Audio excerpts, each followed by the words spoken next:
for the last several days, I've worried that, how do you put into perspective and really set up a eulogy for the greatest person that I've ever known. And that's what this is. Not only was he a great lawyer, and we're going to come back to that, but he was a great father. He was a great man. Now, I'm not going to sit here and tell you that he didn't have any faults. No.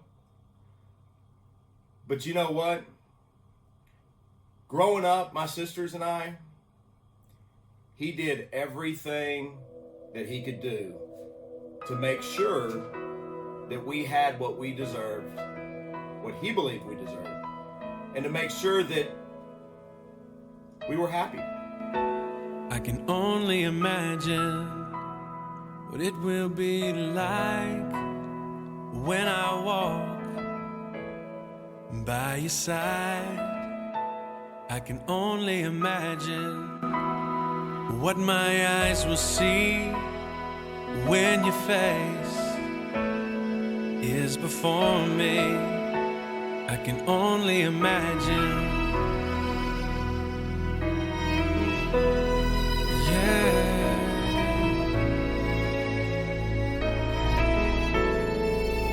Surrounded by your glory, what will my heart feel? Will I dance for you, Jesus? Or in awe of you be still? Will I stand in your presence? Or to my knees will I fall? Will I sing hallelujah? Will I be able to speak at all? I can only imagine. He was married to my mom for more than 36 years. He loved my mom. And in true family lawyer style, after they divorced in 2009, we still celebrated the holidays together, the birthdays together. I remember Daddy's hands folded silently in prayer and reaching out to hold me when I had a nightmare. You could read quite a story in the calluses and lines. Years of work and worry had left their mark behind. I remember Daddy's hands, how they held my mama tight and patted my back for something done right. There are things that I've forgotten that I loved about the man, but I'll always remember the love in Daddy's hand. If you ever had the chance to have any real prolonged conversations with Dad,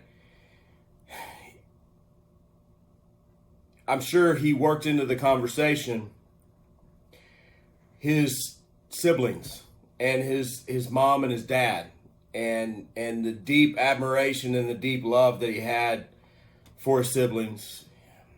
He probably worked in that he was second in the line of 7. And he would talk about the siblings and where everybody was, and he would talk about the summers growing up. Every summer we'd spend a week, and they'd come in from all over the country. We'd spend a week down in Galveston, and it was one of his favorite times of year. He really enjoyed it because he got to see everybody. Didn't have to go too far because he could still get his work done, but he got to see everybody and he got to hang out. A couple years back, just a few short years ago, he flew to Oregon and they all got together at his brother's place, and I can remember the phone calls that I got while he was there, how much fun he was having. And as soon as he got back, he came straight to the house to show me his pictures and tell me his stories. He loved that trip. He spoke of, hopefully getting to do that again in the future. And I'm sure he's missing everybody, but I hope that Aunt Karen, Uncle Bill, Uncle Frank, Aunt Joanne, Aunt Jackie, and Aunt Kim, I hope you guys know that he loved you guys, and I appreciate everything you guys did for him. I really do. He had a great, tremendous love for his mom and his dad. I think the only time really that I can remember seeing him ever break down was when he was giving the eulogy at his mom's funeral, and you know, he was always so cool. And he hesitated. He got a bump for a minute, stepped back, caught his breath, and plowed through it, because that was him. He could do it, and he did. But I know he missed his mom and his dad, and I'm happy to know that he's seeing them again. Well, hope is an anchor, and love is a ship. Time is the ocean, and life is a trip. You don't know where you're going till you know where you're at. And if you can't read the stars, well, you better have a map, a compass and a conscience, so you don't get lost at sea or on some old lonely island where no one wants to be.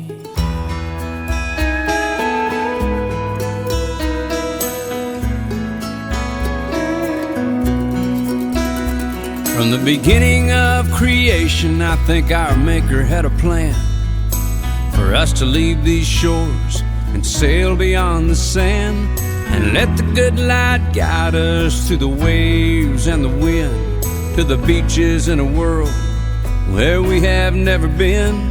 And we'll climb up on the mountain, y'all, we'll let our voices ring.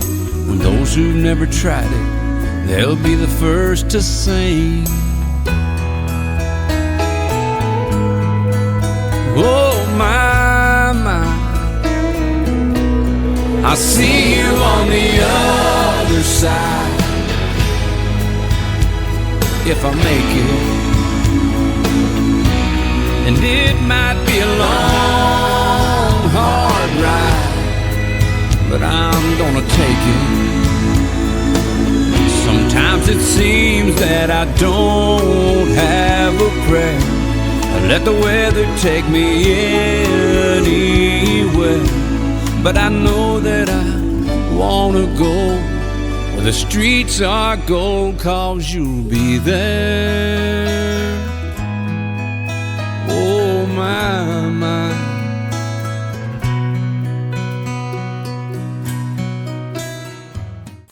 As many of you probably know, I have an older sister and a younger sister.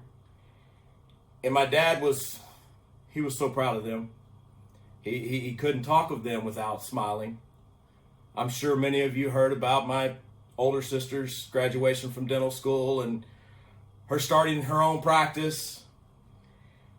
And in fact, I know many of you were probably patients. And then my younger sister, if I had to listen to one more story about University of Houston cheerleading, he was so proud of her. And she graduated from University of Houston and went on to get her master's degree and raising a beautiful family. He was proud of all of us, but he was especially fond of the grandchildren.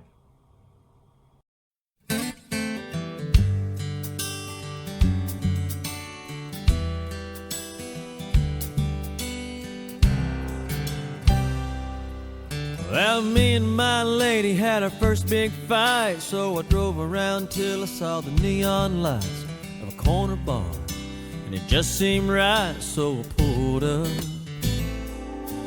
Not a soul around but the old barkeep down at the inn and looking half asleep. But he walked up and said, "What'll it be?" I said, "The good stuff."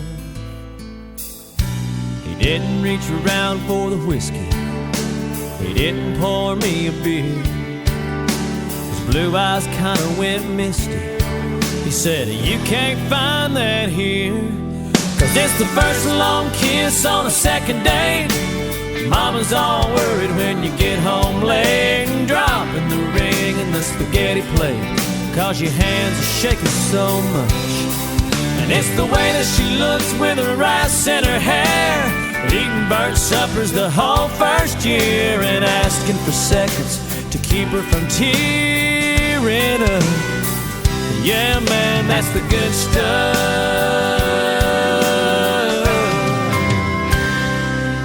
He grabbed a carton of milk and he poured a glass, and I smiled and said, I'll have some of that. We sat there and talked as an hour passed, like old friends. I saw a black and white picture and it caught my stare. It was a pretty girl with bouffant hair. He said, that's my Bonnie, taken about a year after we wed. He said, I spent 5 years in the bottle when the cancer took her from me. But I've been sober 3 years now, 'cause the one thing stronger than the whiskey was the sight of her holding our baby girl, the way she adored that string of pearls I gave her the day that our youngest boy, Earl, married his high school love. And it's a new t-shirt saying I'm a grandpa, being right there as our time got small, and holding her hand when the good Lord called her up. Yeah, man, that's the good stuff.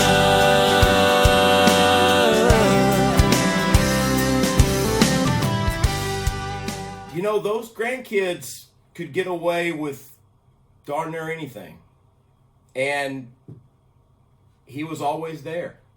He was always there to support them. He was always there to encourage them. And I guess of everything, that's probably one of the things that I find to be the least fair. Is there are those grandkids, the younger ones, who won't necessarily get to know him the way that the rest of us did. But his legacy, I believe, will live on. And I believe that it is partially our duty, both as their parents and their uncles and aunts, to make sure that they know what a great man he was. My dad loved those kids, and he'd have done anything in the world for them. Daddy, I'm afraid. Won't you stay a little while? Keep me safe, 'cause there's monsters right outside. Daddy, please don't go. I don't wanna be alone, 'cause the second that you're gone, they're gonna know. Before he went to bed, he grabbed my hand and said, just 'cause I'm leaving, it don't mean it. I won't be right by your side when you need me.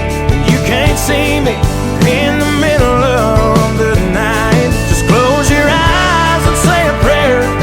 It's okay, I know you're scared when I'm not here, but I'll always be right there.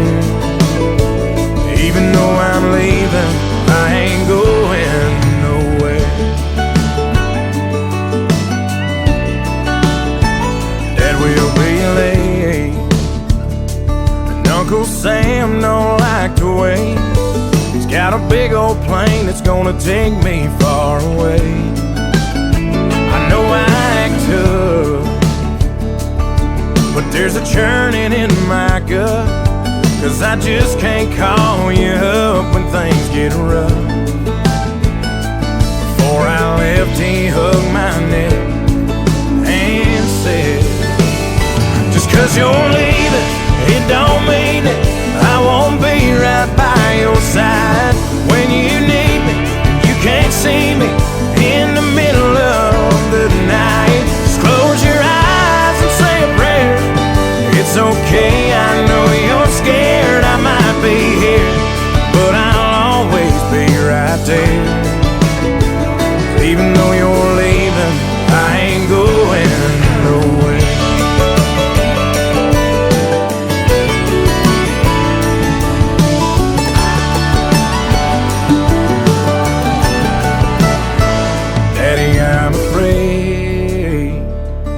won't you stay a little while?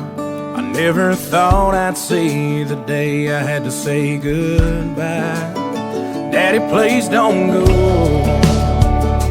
I can't do this on my own. There's no way that I can walk this road alone. Daddy grabbed my hand and said, just 'cause I'm leaving, it don't mean that I won't be right by your side when you need me and you can't see me in the middle of the night. Just close your eyes and say a prayer. It's okay, boy, I ain't scared. I won't be here, but I'll always be right there. Even though I'm leaving, I ain't going nowhere.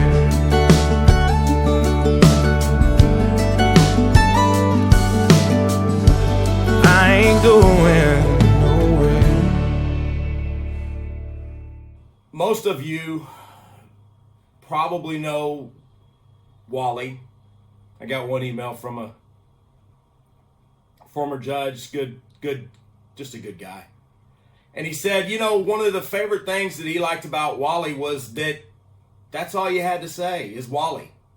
If somebody said Wally, they knew, you knew who they were talking about. Because there was only one Wally that roamed the courthouse floors. And, you know, Wally loved the practice of law, and he loved to represent people. He loved to represent the underdog.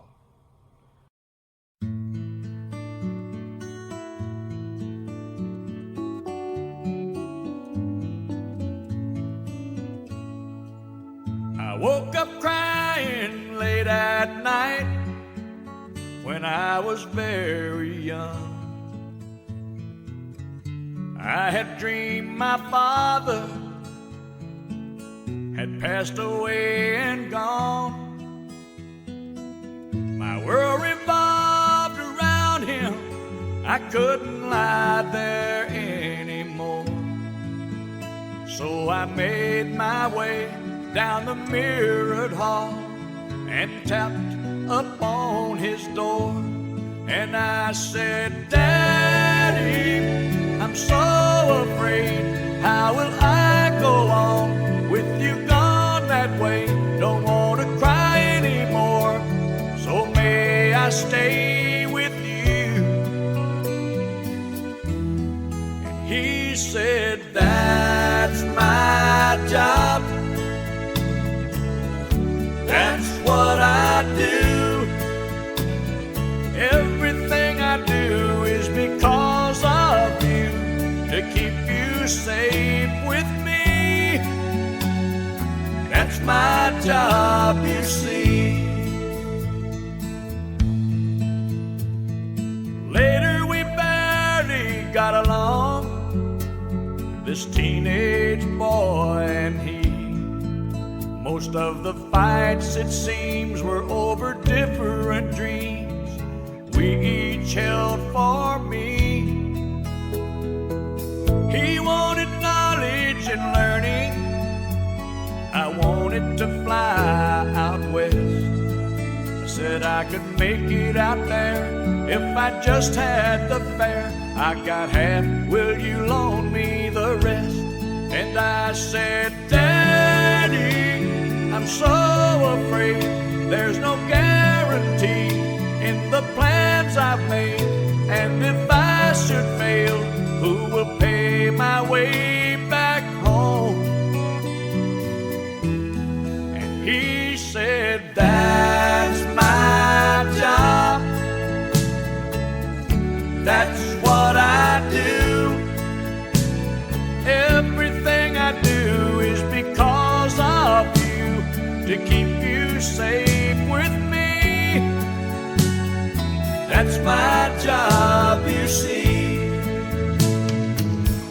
Every person carves his spot and fills the hole with light. And I pray someday I might light as bright as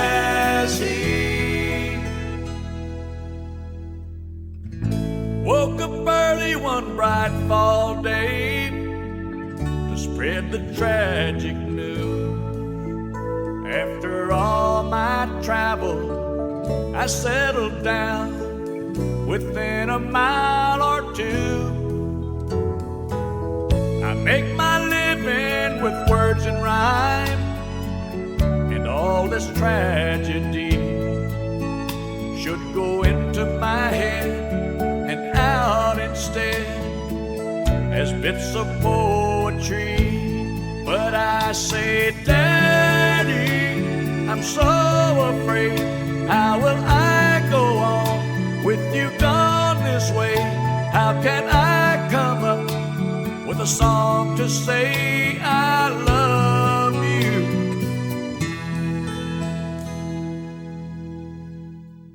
That's my job. That's what I do. Everything I do is because of you, to keep you safe with me. That's my job, you see. Everything. Wally, in the last couple of weeks, has done more getting out, fishing. He's done more, now he don't go by himself, but he did get out and fish. And it makes me kind of smile, and it makes me kind of wonder if maybe somebody knew that the only way they were going to get him out of the office, out of his workstation, his work zone, to do a little fishing, was to slow everything down. We're going to miss you, man. Go rest easy, man. I'm going to take it from here.